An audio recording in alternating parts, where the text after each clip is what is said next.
Hello friends, Glage back with another video today, and we are a little less than 2 weeks away from the start of the Global Synchronization Plan for punishing Grey Raven.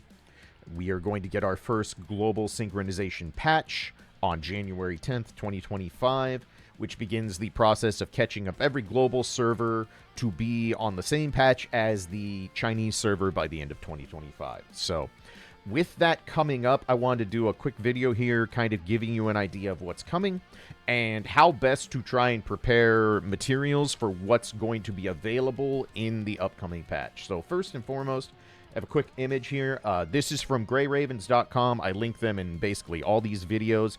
It is an excellent website for getting information both on current and future PGR stuff. Highly recommend checking them out for all sorts of things, everything from beginner's guides up to high-end equipment recommendations. It's a wonderful website, wonderful team over there. Highly recommend going over there. I'll have a link in the description for you. But, so with the Global Sync patch, we are now, instead of getting one individual patch that introduces one new character at a time that lasts anywhere between 4 to 5 weeks, we are now getting multiple patches crammed into one that will last 6 weeks and are going to give us everything all at once. So, what is coming with the next patch? The next patch will be titled Stars Ensnared, based on the S rank that's going to be in this group of patches that we're mashing into one. And the main thing coming with Stars Ensnared is going to be Luna's new frame, our new S rank. Luna returns in bringing a brand new element to the table. In the CN version, it was originally called Void Element, but for the global releases, it's being referred to as Nihil or Nihil. Pick your pronunciation, whatever you prefer. But this is a new element that comes to the table. This is now our 6th element type.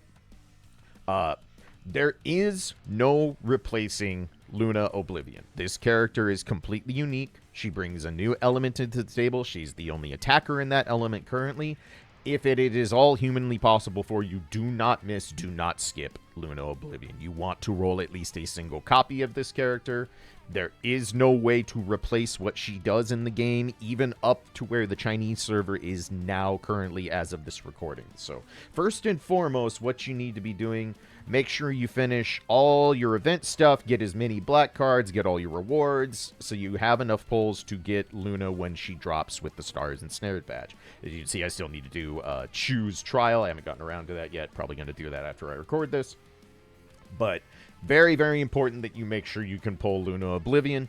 Obviously, if you can get her weapon and her cub, she will be that much more powerful. And, of course, if you think Luna is best girl, you know you're going to want multiple copies, then obviously plan accordingly to the best of your ability. But also in this patch, some other important things that are coming out. We also are getting 2 new A ranks. We will get Teddy, who is also of the Nihil element, though not an entire Nihil damage character. And then we also get Bridget, who is an A-rank fire tank. Neither of these characters compete for meta spots because base A ranks basically never do, but they are both unique and fun to play. Bridget especially has a unique parry mechanic and can actually find a little bit of use in things like Pain Cage. If you are someone that doesn't have a super high level Nana tank, Nanami Starfarer, as you can see here, mine is only ever S rank because I got her well after her patch and didn't really get a chance to evolve her much.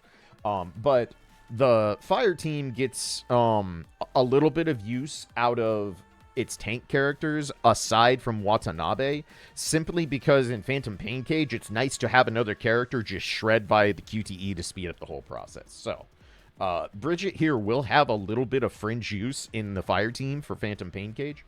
So, the nice thing is we've been told that you don't even have to do the farming stages or anything to get these characters super evolved. We are apparently going to earn 320 total character shards for both the A ranks. So you'll be able to get them to triple S plus without doing a thing other than just completing an event stuff. So if you're interested in those characters, definitely take the time to do that. More importantly, as you can see up here next to Teddy on the image, we are getting Live Amps, Fire Lives, Leap skill. So Live Amp here will be getting a leap skill if you are newer or you haven't had a chance to take use of the leap mechanic yet. What leaps are effectively upgrades for older characters to try and bring them in line with newer characters. So in this current patch we're on, Vera Garnet got her leap skills. Leap skills definitely alter characters. They make them much stronger. But I will say, with Liv's leap skill coming up, Liv does get use out of these leaps if you can afford to build the materials for it. I definitely recommend doing so because, one, Liv Amp is still the fire amplifier for the fire team as of this recording. But because we're going to be getting new characters faster, we're going to be getting Lee's replacement, our new fire attacker, here very soon, which means Liv, even with her leap skills, is not really going to see the field much, if at all. So if you don't have the ability to prep for leaping, don't worry about it too much. It's not that make or break. But if you want to be able to leap Liv Amp when you get her, you'll want to go to the shop and start getting ahead of the game on purchasing the aura units. To fully leap a character, you need 630 of these aura units. And then you're also going to need 135 of the specific character leap wafers. Those can be found in the recycle shop. You get these from spending the leap wafer chips. You can get these from the war shop and I believe one other one. It's escaping off the top of my head. But you'll need 135 of these character-specific leap wafers. You will also need 180 skill points. Obviously, your skill points accumulate pretty naturally. Most people will have a ton of them. I think I have a little over 3K at the moment. If you've been playing for a while, base materials add up pretty quick, so don't worry about those too much. But that's what you'll need if you want to leap Liv Amp. As for prepping ahead for Luna, for her stuff, so you can't buy Luna's signature set yet. That won't launch until the patch launches, obviously. So if you want to get ahead of the game and not have to farm the new event stage to build up currency and buy the new signature set for Luna by farming the stage, you can go ahead and buy the 6-star memory shards and use them in the recycle shop. As soon as the patch updates, you'll be able to trade these in for copies of Luna Oblivion's signature set. These are not as efficient in buying memories from the shop.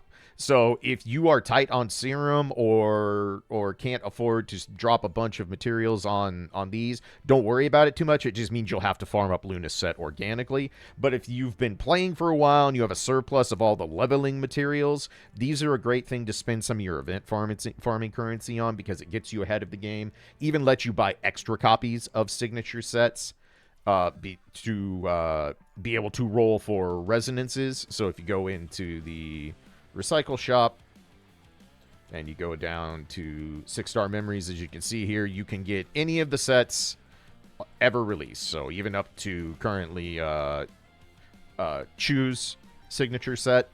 So this is a nice thing to get ahead if you just want to make sure that you can roll Luna on day one, get her leveled and set up. In addition to her signature set, Luna also uses the Kadi set for signature move damage. So if you want to go ahead from the current event shop and get some copies of Kadi, so you have them leveled and ready for Luna Oblivion, by all means, feel free. Most of the time, you're going to want to put Kadi on slots 4 and 6 for Luna Oblivion. So get some copies of Kadi ahead of time, leveled up. You'll be ready to go, have Luna all set up and ready to rock, which is a nice thing to do. Other things to prep for as we get ready.